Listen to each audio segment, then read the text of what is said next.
You read that right. And we will give you the reason why.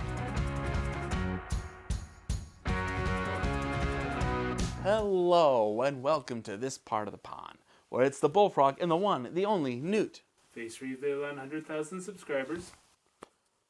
We are showcasing off Game of Thrones for many reasons. We fell down a rabbit hole and found there's a lot of things that is in plain sight and no one's really talking about it. George is playing a bigger game, and it has to deal with House Frey. Y'all hate him, and we're going to defend him. Why? Because there's something more going on here.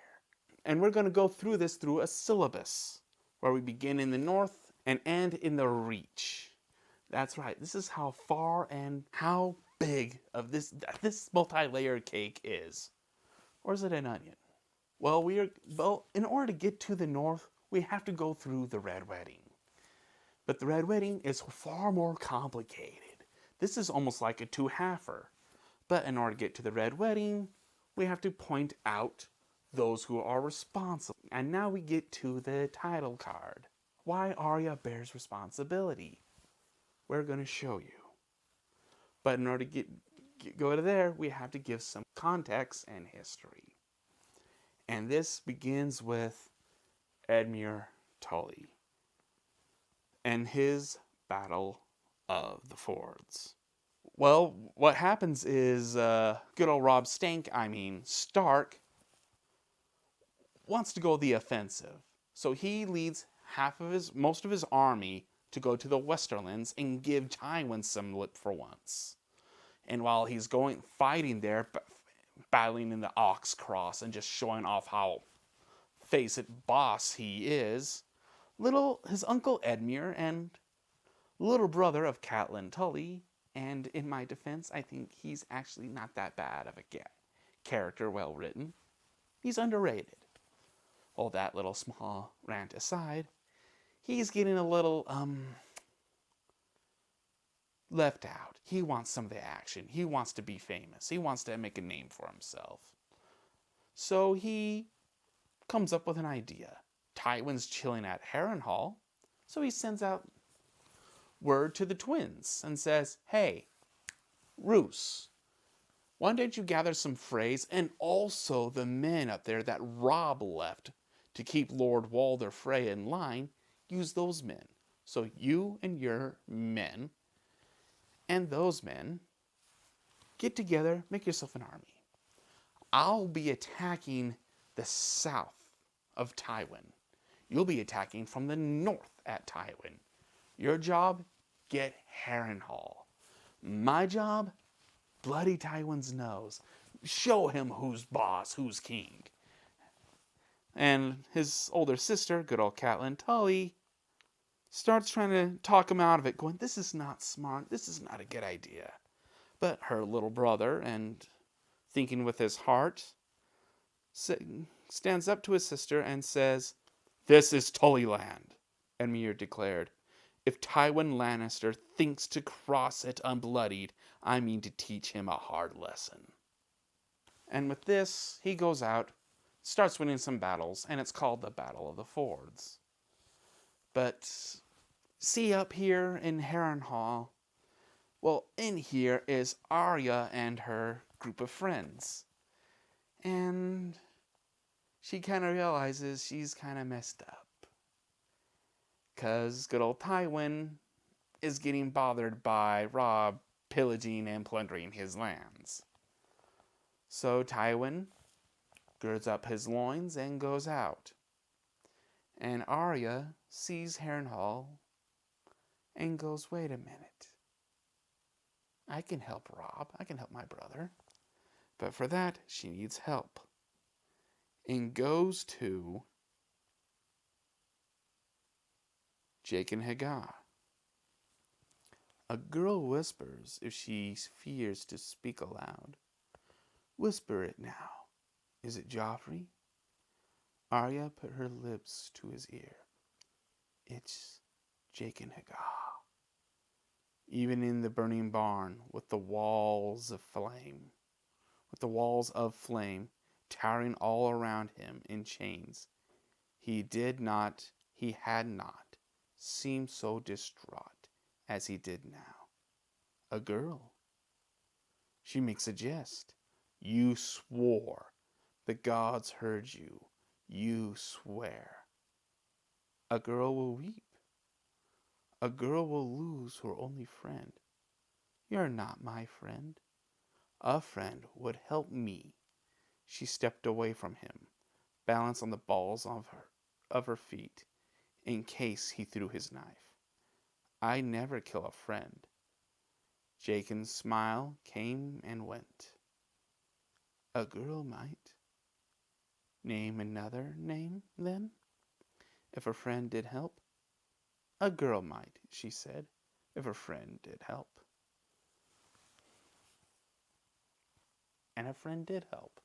With some clever thinking, Jaken and Arya free the Northmen and overtake Harrenhal, free it from Lannisters and the evil Edmure launch.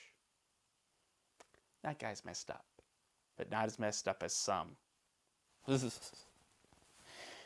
We'll get to you, and for that, I need to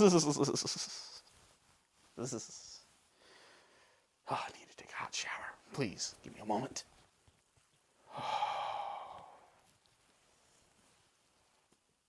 That man is evil.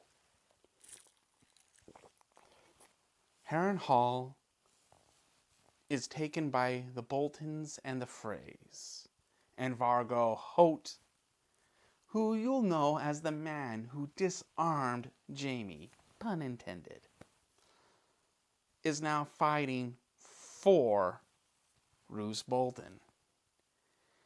And that leads to some El Probamendes. So that's just Arya's bit. She just gave Harrenhal to Roose and the Freys and got Vargo to fight with them. Actually, it's a little bit more than that. There's a little bit more to it. A rider from Helman has come 2 days past. Tall Heart men had taken the castle of the Derrys, accepting the surrender of its Lannister garrison after a brief siege. Tell him to put the captives to the sword and let the castle to torch, by command of the king. Then he is to join forces with Robert Glover and strike east toward Duskendale, those rich lands and hardly touched by the fighting. It is time they had a taste. Glover has lost a castle, Tallheart a son. Let them take their vengeance on Duskendale. Why is this important, Bullfrog? Why? Well, within that group attacking Duskendale is the character Harren Karstark. Now, Karstark, why does that name ring a bell?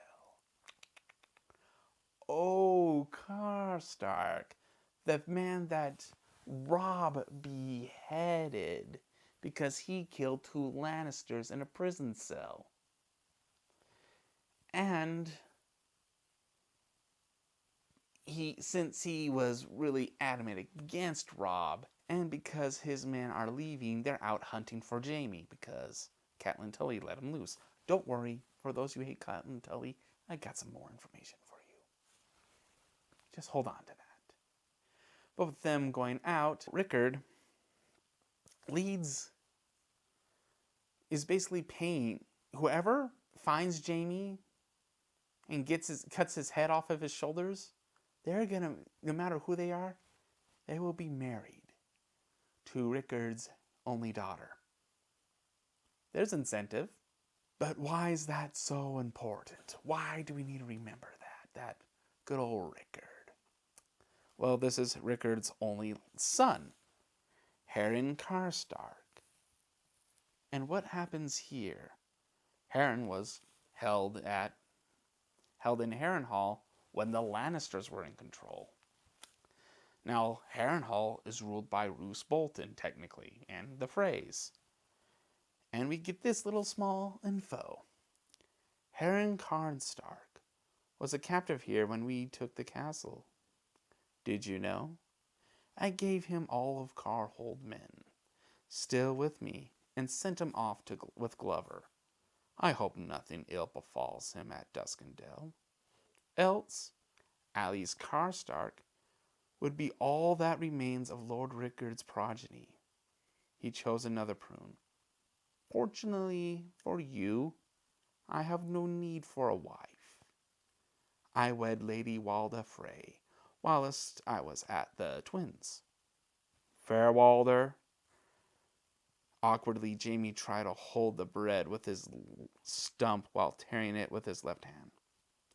Fat Walda. My Lord Frey offered me my bride's weight in silver for a dowry, so I chose accordingly. Elmar, break some bread for Sir Jamie. Well, Heron kicked the bucket. So, all of Carhold is basically going to be inherited by Ali's. And Ali's in Dance of Dragons fled from her uncle who wanted to marry her for all that power. She runs to Jon. And the Karstark men in the north in Dance of Dragons are those that are with Stannis are gonna actually are actually planning on betraying Stannis. They are for Roose Bolton. And this seems a little bit too convenient for Roose. After all, we get this little tidbit when Roose is waiting for Robb at the Red Wedding. How many men have you brought, my son? She asked Roose Bolton pointedly. His queer, colorless eyes studied her face for a moment before he answered. 500 horse and 3,000 foot, my lady. Dreadful men in chief, but some of them from Carhold. With the loyalty of the Karstarks so doubtful now, I thought it best to keep them close. I regret there are not more. And in the Red Wedding, Roose betrays Robb. And his Northmen fight with him. Makes you wonder which Northmen fought with him. Could it be more of those Carhold men?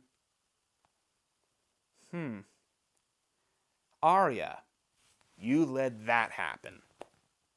But Catelyn Tully, don't worry. Those of you who hate her, here's one more arrow to why you'll enjoy hating on her. Because after all, Catelyn freed Jaime Lannister. And we all know that led to Rickard going mad and killing those two Lannisters and him losing his head. So she made the Karstarks leaderless because she freed Jaime. And her daughter led the Karstarks toward following Roose Bolton. But Cat, dear Cat, remember Vargo Holt?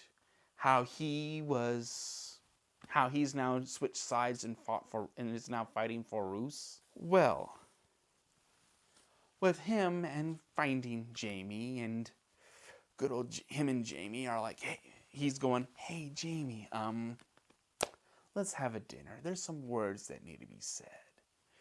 You for that, Jaime? Okay, good. Well, he says a little something about our good friend Robb Stark. Won every battle while losing the frays, the Karstarks, Winterfell, and the North. A pity the wolf is so young. Boys of 16 always believe they are immortal and invincible.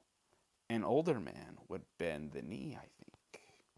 And if that's not enough to warm Jaime more towards him, Roose says something far more interesting. By maiming you, He meant to remove your sword as a threat, gain himself a grisly token to send to your father, and diminish your value to me. For he is my man, as I am King Rob's man. Thus his crime is mine, or so, or may seem so in your father's eyes. Therein lies my small difficult. He gazed at Jamie, his pale eyes unblinking, expectant, chill. I see. You want me to absolve you of your blame, to tell my father that this stump is no work of yours. Send me to Circe. I'll sing you a sweet song as you could want, of how gently you treated me. Any other answer he knew, and Bolton would give him back to the goat. So Jamie warmed up to Bolton and gave him a pass from the disarming his hand. And that leads to a very, very interesting bit.